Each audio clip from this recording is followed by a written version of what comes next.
The core of what he said was, my mom held a vision for me when I couldn't. And I actually think that is part of the role of leadership in general. A lot of particularly newer senior leaders, whether they're team leaders or CEOs, there's this sort of expectation that I will have a vision or that I need to come out of the gate with a vision, as opposed to, no, your job is to listen. A lot of times, it's the first time they've really started to think about it. Oh, my job is to actually help create vision, make sure that it's a vision that others can own, that we can be engaged with, and it's not just mine, it's ours, and helping them understand what the role is. You and other leaders that I've seen actually get excited when they realize they either had the wrong answer or don't have it at all. And that opening process is all part of what needs to happen here to coalesce around a vision that's actually going to make the kind of difference for an organization that it's going to succeed way beyond its wildest dreams.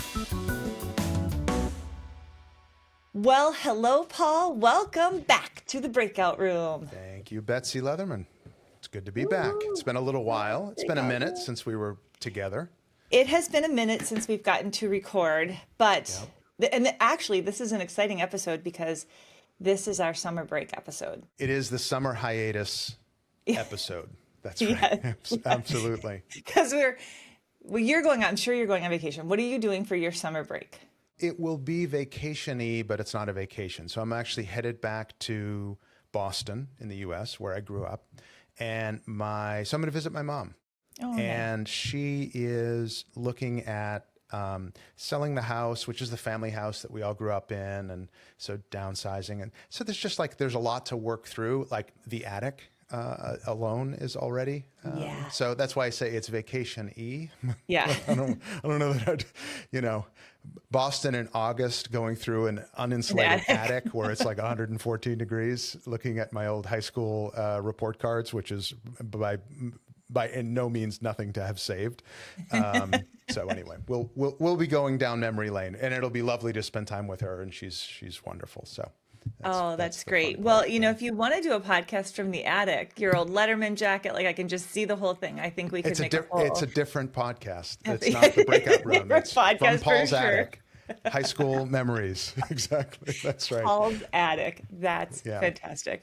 Wonderful, and wonderful. What about you? What do you have planned? Well, I know you are not surprised to hear that I have baseball. Not surprised. But I have a very particular kind of baseball. Ooh, are you ready for this? More. I am ready. So Kieran, our younger son, 17, tomorrow I'm leaving for his very last travel baseball tournament of his youth baseball career. That's a moment. It's a moment. So we're going to Cincinnati, and we've never been to Cincinnati for a tournament. So that should be really interesting in and of itself. And I'm coming off of 9 games of baseball since Thursday. Today's a Monday, so 9 games of baseball in 4 days, actually 3 days because it ended yesterday. We had rain delay, which is, no surprise. We had Christmas in July with the elf uniform. We had pink at the park, 3 days of hot without getting in, which means your whole family is there, your whole family is watching, and you don't get into the game. So that's a lot. Kieran had an unbelievable weekend, absolutely fantastic weekend. And Riley got in Sunday night in the 5th inning. And this is after 11 months, over 13 months of being in a game. So, it was spectacular. 3 up, 3 down. He did an awesome job, and his arm felt great. He's repatterned the entire way he throws. But it brings up for me something relevant for our podcast today. Patience, being really patient with your body, with yourself, behavior change, but also holding a vision for that period of time for something you deeply love and are passionate about. And I think that's something we're going to talk with our guest about today. I think we might. And as listeners may know, both vision and patience come very much at the center of my property / Italian house journey. Yes, how is that going?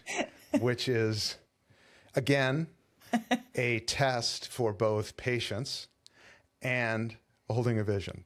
So I will not bore you with all of the details. I will, however, say that it is not lost on me the fact that the actual full costs amazingly are known much more clearly once you've bought the property. So once you've actually signed for, apparently you signing to actually have bought it, now amazingly, all the questions you've been asking for months about how much might this, they have incredibly detailed answers literally in that moment. So I'm finding that is an interesting exercise in both patience and refining the vision, because once we got those numbers, we realized that the initial vision was maybe a little too visionary.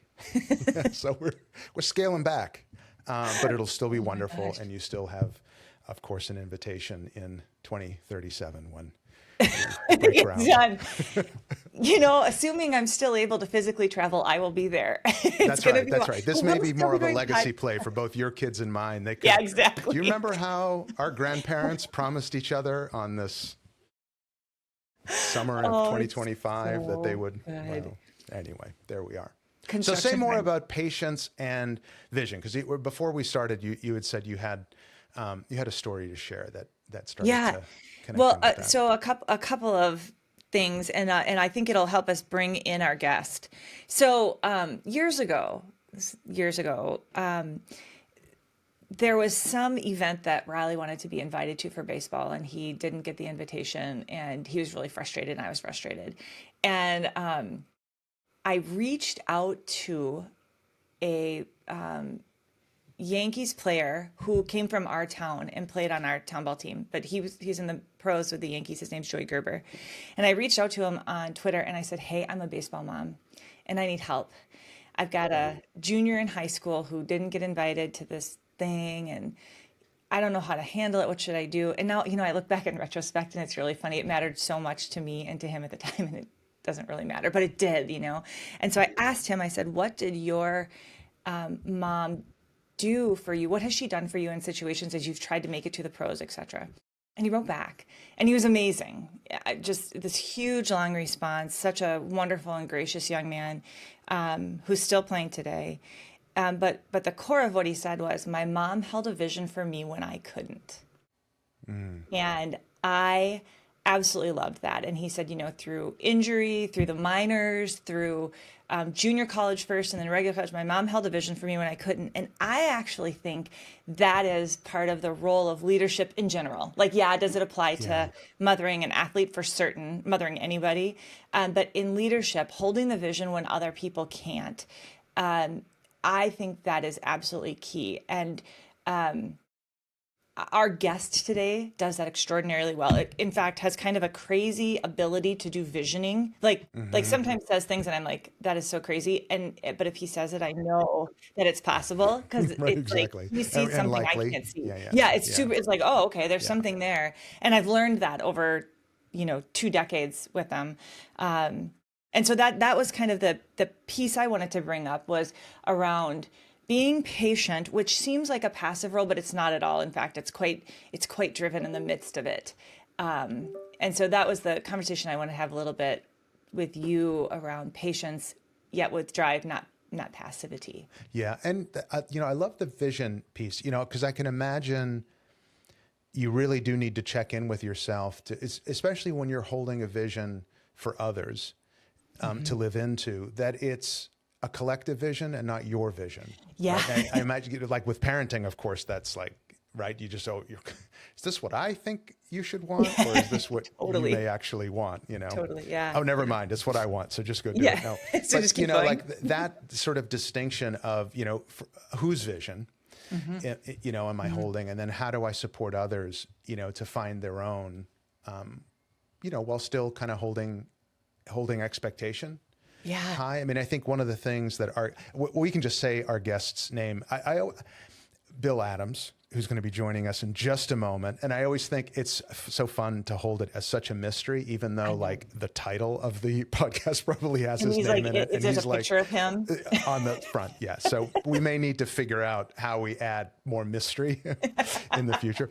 But when Bill joins us, and he'll join us just in a minute, one of the things that I've always appreciated about my work with him and just even the personal relationship I have is he's he holds the bar high in a way that makes you want to achieve it, even if you think you can't. He'll sort of set these ambitions for us, for even an expectation for you, and you think like, well, I'm not that good, or I don't know that I could do that.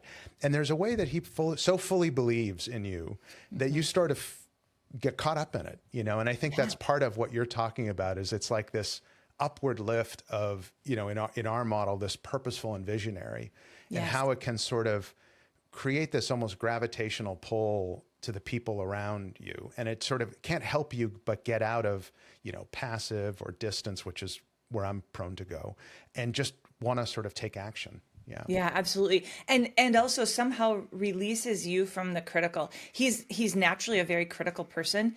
And so when he's purposeful and visionary, you can release your own critical because he already did it himself. Right. So it's like, oh, I get to be unencumbered by my own desire to critique, because for sure he is better at it than I am. And somehow he got through it and is now in purposeful and visionary.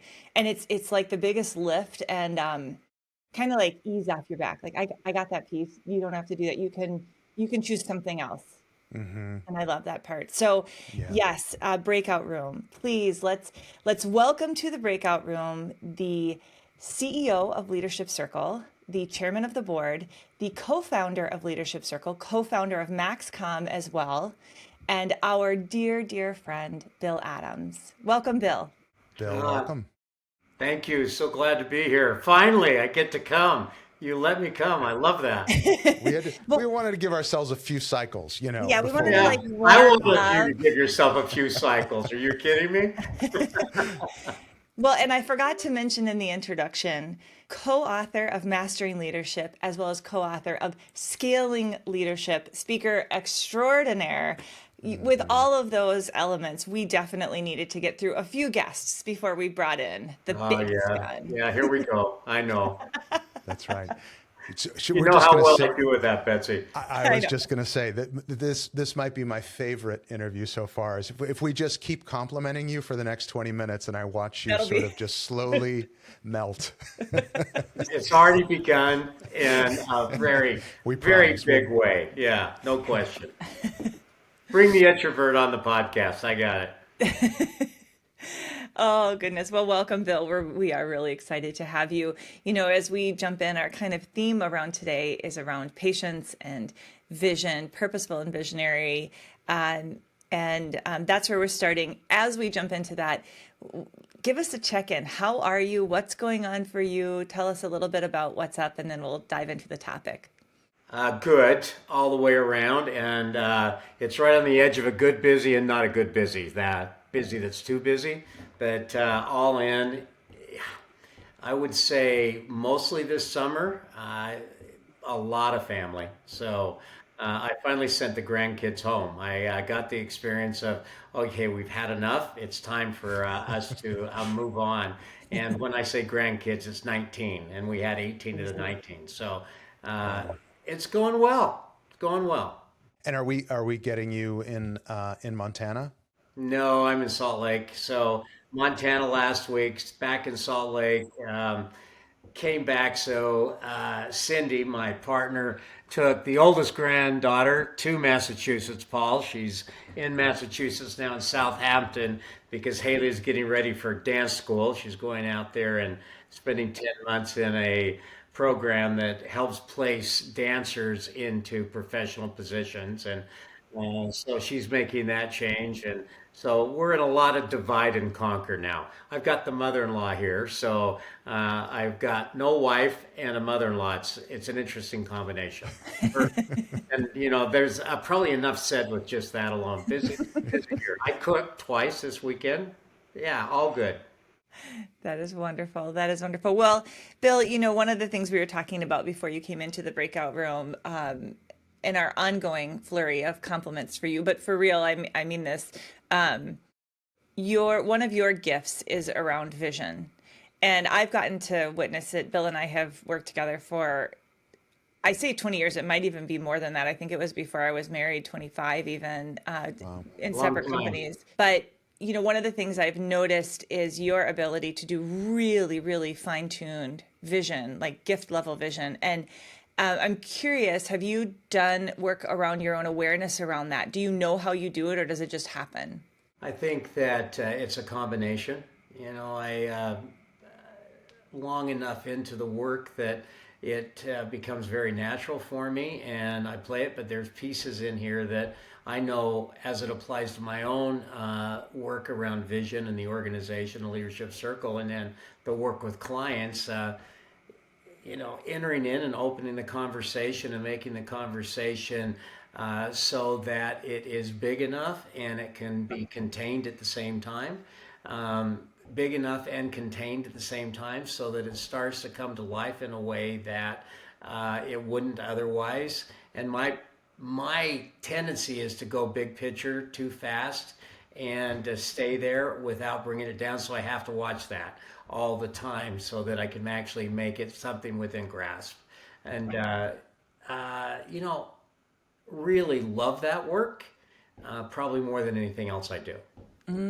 Interesting. One of the things that we talk about in the work that we do is about being visionary and purposeful, and the importance of leaders articulating a vision, identifying and connecting to a sense of purpose. And I'm wondering, with the leaders that you've worked with, and you've worked with lots of CEOs, lots of big visions, how do you begin to work with a leader who's wanting to get more clear of a vision for the organization, maybe even a vision for their own leadership? Like, where do you start that journey with them? I'm getting that a lot lately, and I don't know if it's some of it might be age, related, kind of midlife, and leaders sort of moving from this achievement orientation to more legacy and really wanting to create something that outlasts themselves. Might just be a response to some of the complexity we have, which is just, I need that kind of clarity and a North Star that helps me, when I get disoriented, what do I recover back to? How do you start to work with leaders around that topic of vision? Paul, as you laid out that thought process for a moment, several things hit me. And first, working with a leader, an individual leader, I would say that my biggest value is to help a leader reach clarity. So how is it that we can be in search of clarity? And that opens up in a conversation around what's most important, what are you seeing, what's possible. Help me understand it from your perspective, and opening up that conversation, and then really starting to, with really deep listening, starting to be able to clarify, oh, this is what I'm hearing. What does that mean? When you think about that, how would that play out? Where is it happening now? And where is it that you're going to apply it? Who actually sees it in the way that you do? Are you the only one that can actually see it? And those kinds of questions, and really the opportunity to start to listen to that conversation. And really important here, for those of us that coach and consult, I would say that that is about 80% listening and 20% asking questions and talking.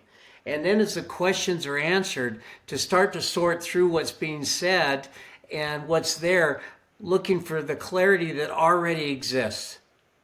So I'm hearing something really clear right now, and it actually hits me in a way that makes some sense, or starts to make sense out of me as it applies to your organization or to you and to your business. Let's talk about that.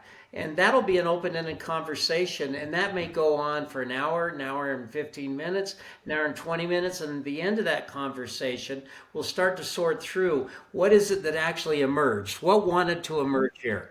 So with you as a leader, there's something that you've either got going on or that's being prompted that starts to play itself out or not.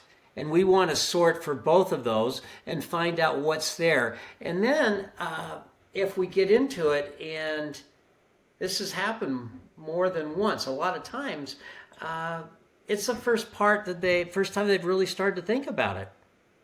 Oh, my job is to actually help create vision, maybe lead vision, make sure that it's a vision that others can own, that we can be engaged with, and it's not just mine, it's ours, and helping them understand what the role is.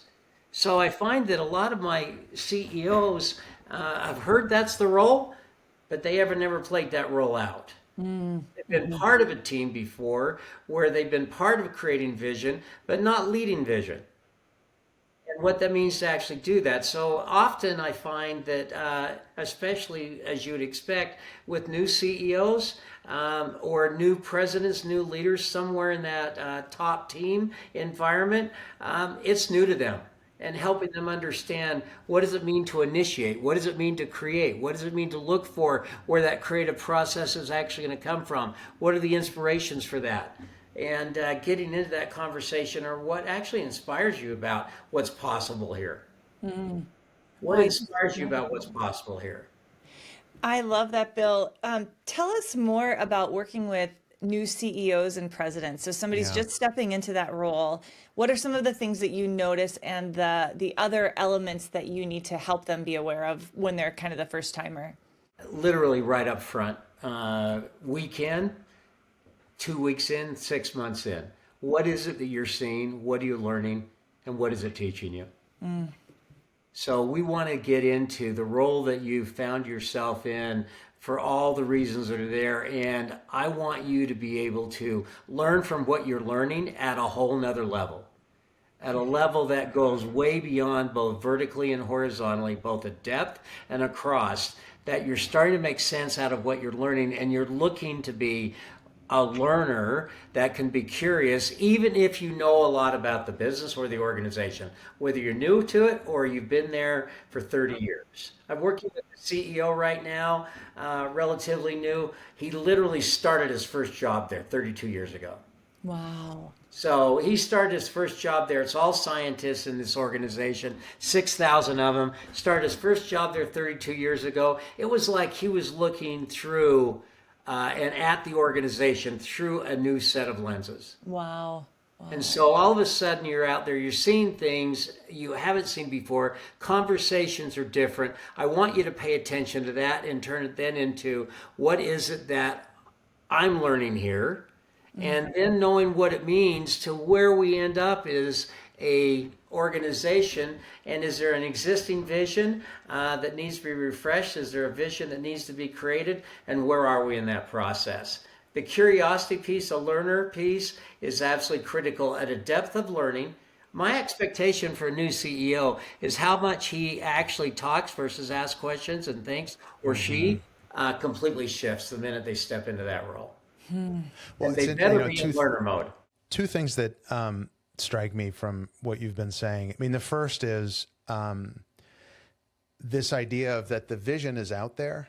Your job is to listen for it and to pull it together and sort of weave it together. I think a lot of particularly newer senior leaders, whether they're team leaders or CEOs, there's this sort of expectation that I will have a vision or that I need to come out of the gate with a vision, as opposed to, no, your job is to listen and to ask really good questions and to begin to piece together the vision that's actually already, it already exists in the system.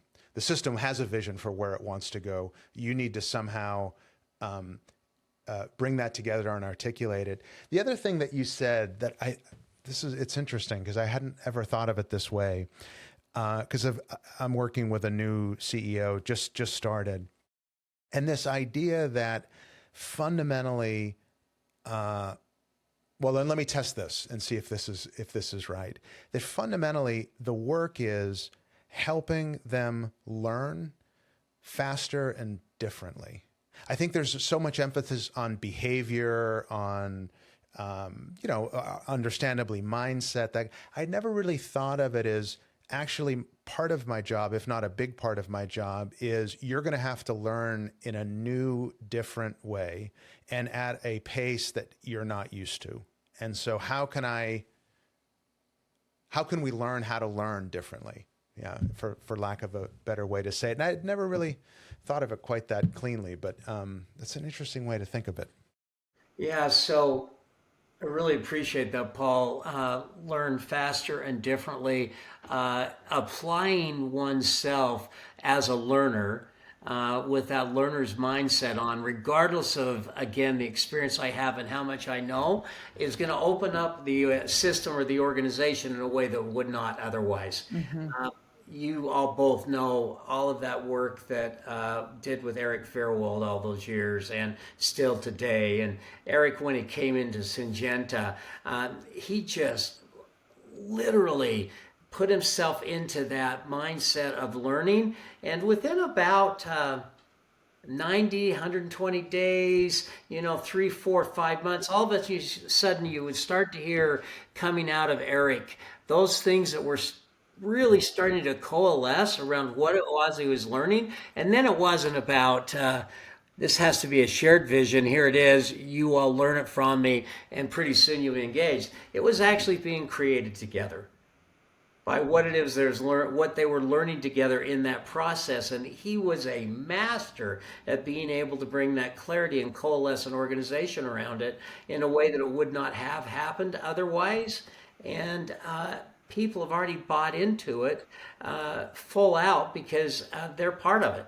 And it's amazing, even an organization, and you all know this, that's really, really large, hundreds of thousands of people, to the organizations that are much smaller. Same process. It's just different at scale. I love that. It reminds me, I'm working with a CEO right now, really, really gifted CEO.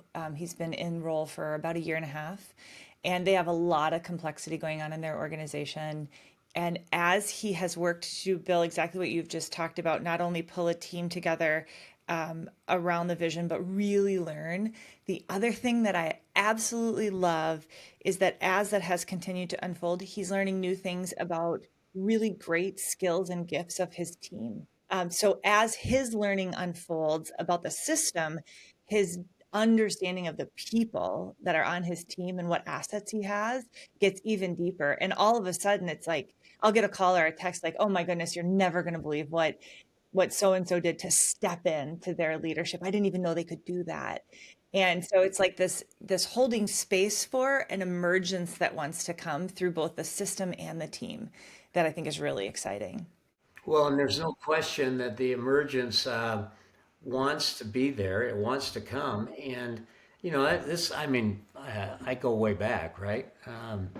I'm thinking down maybe now 30 years ago.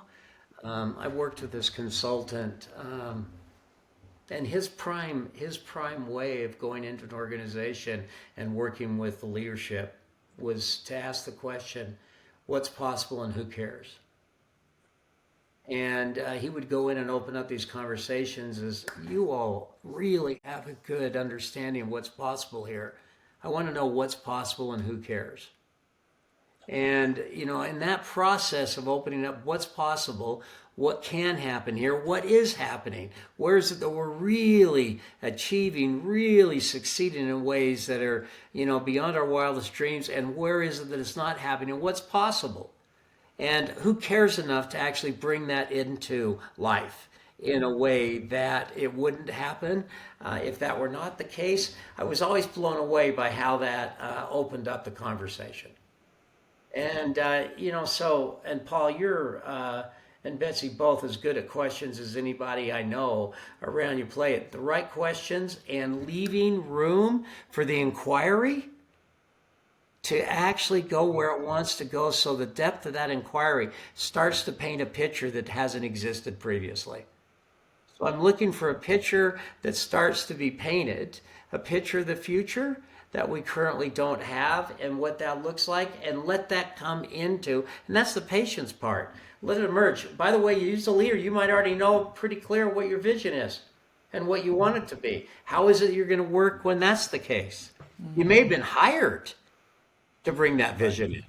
Yeah. And so you've got all of that going on, and you have to work with what it is that you bring and where it is you are. And as a group of leaders, then the same thing applies itself. One of the things that I've, and having been able to both watch you with leadership teams and then actually be part of an organization that you lead. So it's one of those things where My it's condolences, Paul. easy to say, hard to do. I'm sure there's plenty of consultants, myself included, that have plenty of good advice for people about managing complexity in relationships. If only, they would do it themselves. You actually walk your talk in this particular way as well. But something I've seen in you, and I've come to look for it in leaders. And when I do see it, I think like, okay, this is somebody who's really, they're onto it.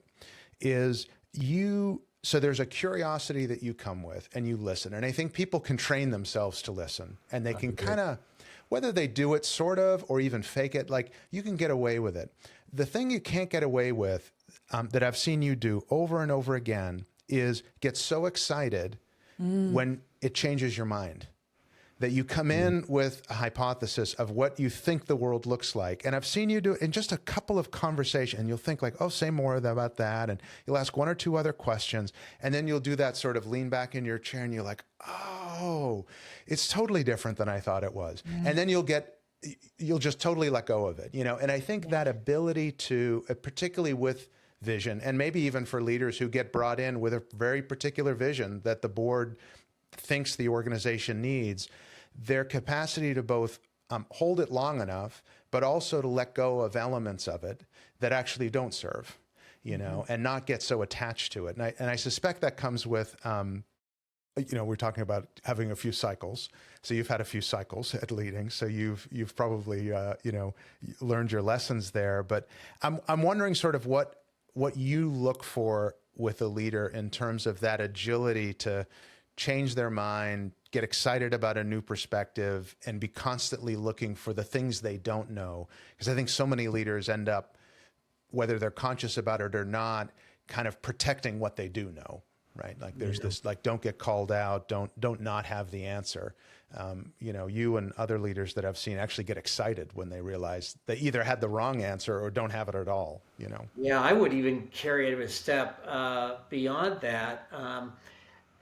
Where I get more interested now is the unknown, not knowing.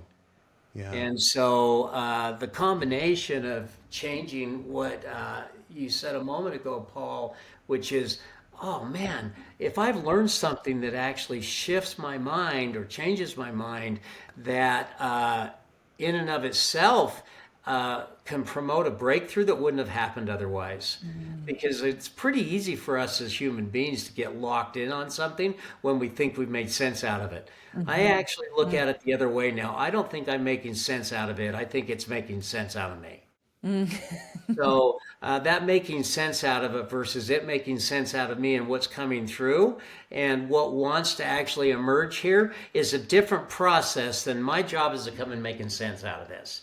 I need to actually let this make sense and make sense out of me so that I can then be in tune with and sync with what wants to be created here and what's possible, as opposed to thinking I have all the answers. That does not mean that I don't know some things.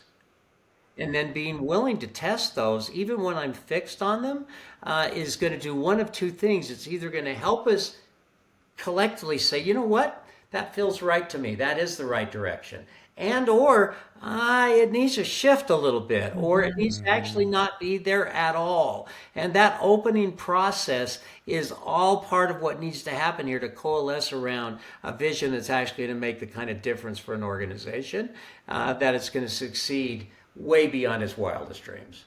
Way beyond its wildest dreams. I love that. Bill, one question I've always wanted to ask you, and of course you don't have to name any names, but you've been a consultant for a very long time. Are there clients or situations or things that jump out at you and you might grab and say, that was one of my favorites, or that situation was one that I'll never forget?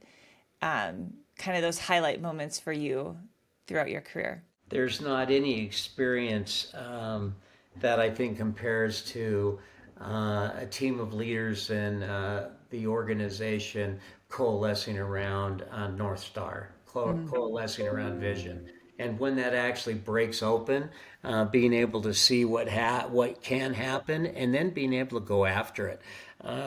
One in particular that comes to mind was in the utility business. And utility is such an interesting thing here in the United States because it's all regulated, you know, Hmm. how much you can make, what you can do, what that looks like, etc. I was working with a old line uh, gas distribution utility in Detroit, Michigan, at that time called Michigan Consolidated Gas. It was being run by a CEO by the name of Al Glancy and a president COO by the name of Steve Ewing.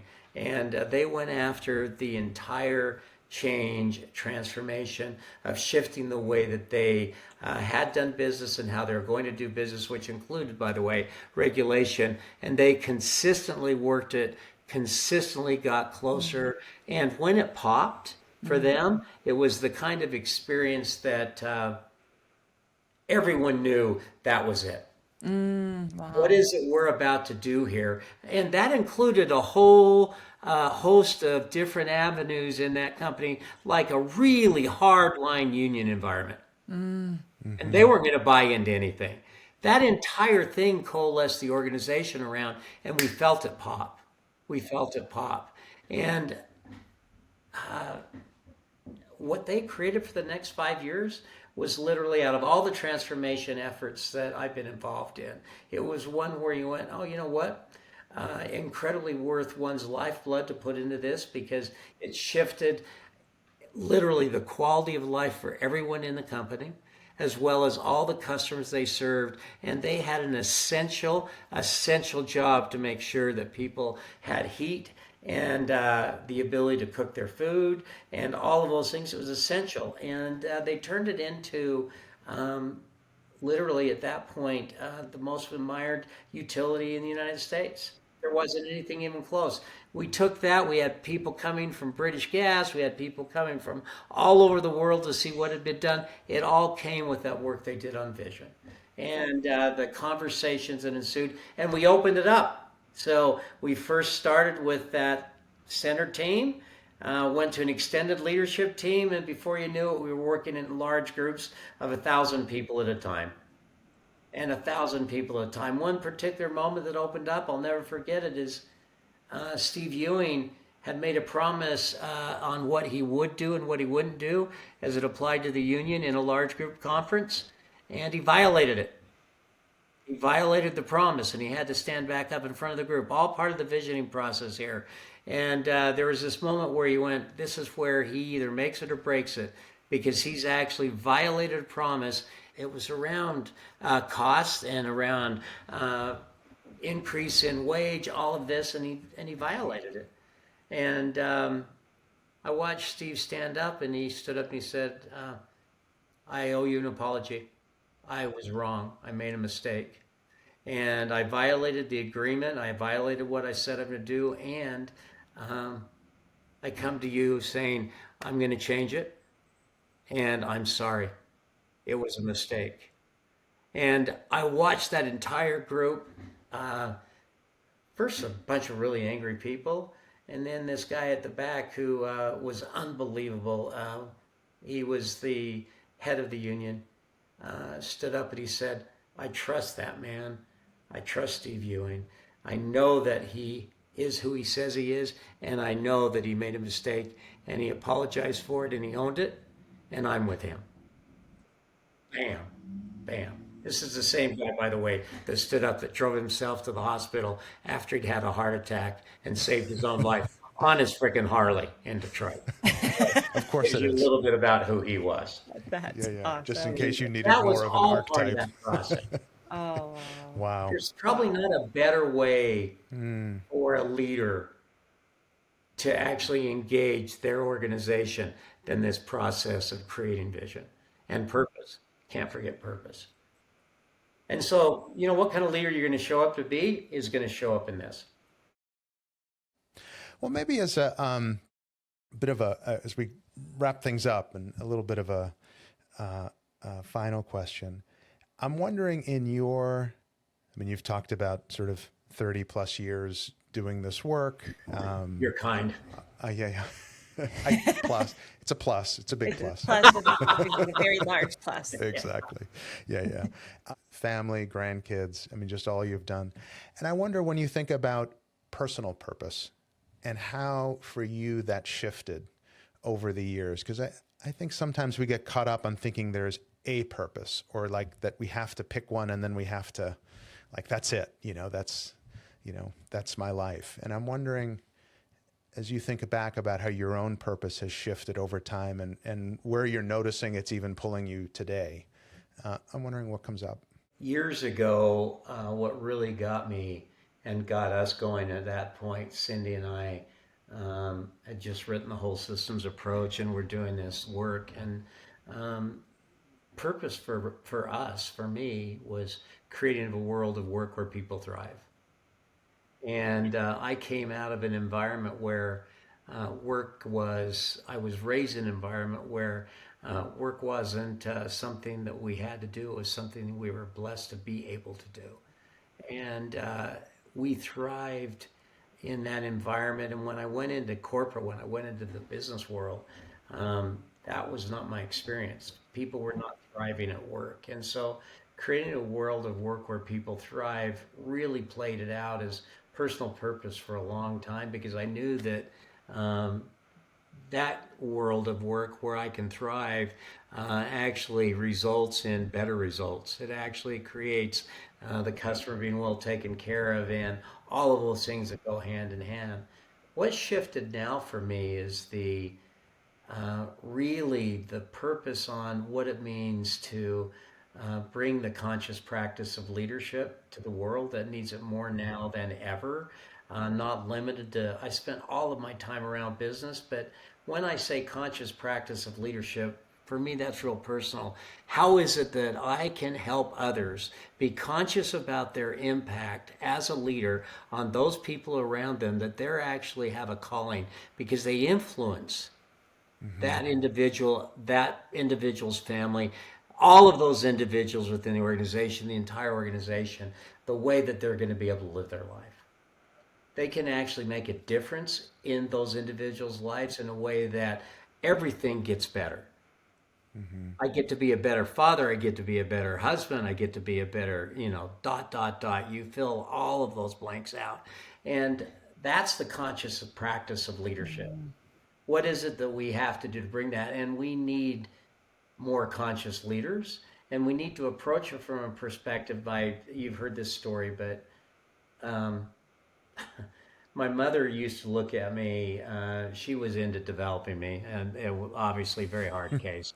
No question about it. Helen was she was on the case, and she'd look at me and she'd say, Bill, are you even aware? Are you even conscious of what you're doing, the impact you're having? And it was not a compliment.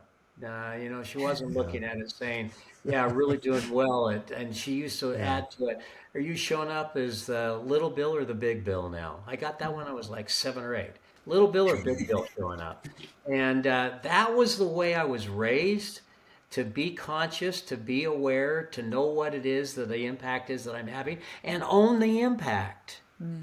Own the impact. That doesn't mean I'm not oriented towards getting the results, and getting the results is absolutely critical. I am. The reality is what kind of impact are you going to have on the lives of others that actually makes a difference for them in their lives, that they can live a better life in everything they do. So that's what I'm after now, and I want to do that at scale. That's my purpose. It's a big deal.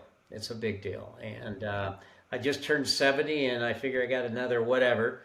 Betsy was giving me my limitations on how much time I got left about a week and a half ago. She was telling me, you got at least another 22 years away. You got to be kidding No, me. I said 30. I said 30 more working. I was wondering, why is it Yeah, 22 no years? frickin' That seems oddly specific, Betsy. Yeah. Well, I'll tell you what, You it know was a great something, conversation. But this last whatever period of time that I'm relevant and I'm healthy, that's where I want to spend my time. That's where I want to really make a difference. And that, of course, has really shifted, is that also want to make sure that I'm doing right by my children and my grandchildren. That's wonderful. Well, Gosh, Bill, thank you so much for your time with us today. We mentioned all the things you are at the beginning of the show. I would also just say you have significantly impacted my life and Paul's life and mine and Paul Yeah. together in the way that you've brought our teams together, our leadership together, and mostly, though, how you've just been such a good friend. You are always a good friend, no matter what. And I hope you can hear Mulligan agreeing with me. He is howling in the background, in agreement. He's been in a lot of our calls, and he is in agreement that you have done significant things. So thank you. Thank you. And that's a mutual feeling for me with both of you. If we can be blessed to do good work, and work with people that we love in the world, I don't know anything that could be better than that. Right on. Good way to end it. Yeah. Thanks, Bill. Thanks, Bill.